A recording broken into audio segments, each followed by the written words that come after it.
Here's a mobility routine I've developed over a decade of strength training. So we're going to start off with the super basic cat-cow here. In the cow, you're rounding your spine. Think about pushing your spine towards the ceiling, tucking your chin. And you also want to focus here on posterior pelvic tilt, so tucking your butt under. Then for the cat, you want to focus on pushing your belly button towards the floor, opening up your chest, pulling your shoulder blades together. Head and gaze should be up at this point. And for this one, you're going to focus on anterior pelvic tilt, so rotating those hips back.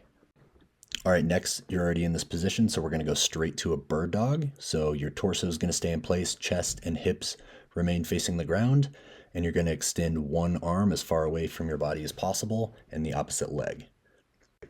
From here, we're just going to go into a modified clamshell, so you're rotating your knee away from your body, again, trying to keep your torso facing the ground, and this is going to start firing up your glutes. From there, you can go straight into a cobra, so sink your stomach to the ground, proud chest, and head up. This will stretch your abdominals a little bit, and then from there, you can flip your feet and go straight into a downward dog. From there, I drive one leg forward and then get into a lunge. First part, you're going to press your hip forward of the back leg. You'll feel that in your front hip flexor, and then you'll put your hand under your front leg and pull your hips back. That'll kind of stretch your hamstring of your front leg.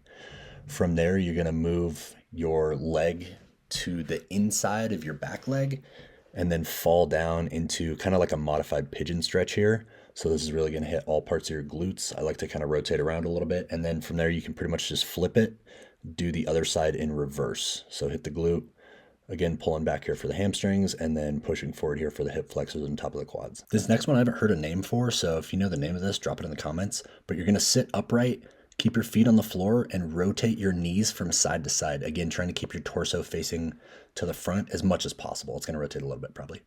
Next, I grab one of these slam balls, like one of the really big medicine balls, and I'm essentially going to do a snow angel movement with the middle of my back, my thoracic spine on the medicine ball. And here I'm trying to stretch out, focus on thoracic extension as much as possible, rotating between thumbs up, thumbs down, thumbs neutral, and just really getting a feel for how much I can open up my chest and stomach. Then after that, we're going to go to kind of a modified T-spine twist. So we're going to be prone on the floor, facing the floor, hands extended out in a T, and then you're going to try to bring your toe on one leg to your hand on the opposite side. Then the last thing I'll usually do is a scapular push-up. So think arms straight, and you're trying to press your chest as far away from the ground as possible and then return it.